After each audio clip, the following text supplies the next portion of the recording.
देखो दोस्तों, अगला सवाल जो हमारा है बोला ये है कि 10% वार्षिक यानी ईयरली कंपाउंडेड है चक्रवृद्धि ब्याज की दर से कितने वर्षों में 50,000 रुपये 66,550 रुपये हो जाएंगे।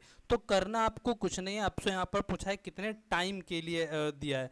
तो देखो पहले आपको आर पता होना चाहिए, तो आर परसेंटेज कितना दिया हुआ है 10%। 10% की फ्रैक्शन निकालेंगे तो 1/10 होता है। तो याद रखना ये होता है हमारा प्रिंसिपल और ये होता है हमारा यानी कि इंटरेस्ट। क्या होता है? ब्याज। बात क्लियर है? तो याद रखना कभी भी अगर ऐसा कुछ हो तो AP बटे P का रेशियो यहाँ से कितना बनेगा 11/10। ये बस बात बता रहे हैं, फर्स्ट ईयर वाला सिंपल क्या बोलते हैं जाकर सिंपल कंपाउंडेड होता है, ठीक है ना।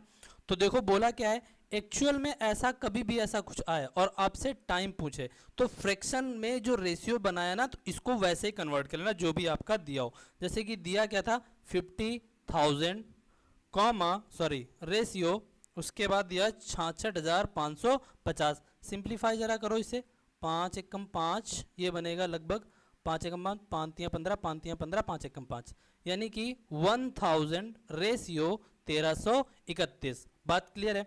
तो ये भैया मेरे अगर जरा इसको कंपाउंड करके इसका क्यूब करेंगे तो क्यूब बनकर यही तो आएगा। देखो जो फ्रैक्शन दी हुई थी हमारी जो नहीं रेट जो दिया हुआ था 11 क्यूब कितना होता है 1331, 10 का क्यूब कितना होता है 1000। यानी कहने का मतलब ये है कि हमें 11 से यहां पर गए यानी कि इससे 11/10 से इस रेशियो पर आए, तो क्या मैं रिवर्स नहीं जा सकता हूं? तो इसको रिवर्स होने में भाई मेरे कितना समय लगेगा? आप बोलोगे बाहर आएगा तो 3 बार जाएगा। कितनी बार? 3 बार। इसका मतलब ये था जो 3 बार आने का मतलब वही हमारा क्या हो गया? टाइम हो गया। यानी कितना हो गया भैया हमारे 3 साल, कितने 3 ईयर्स।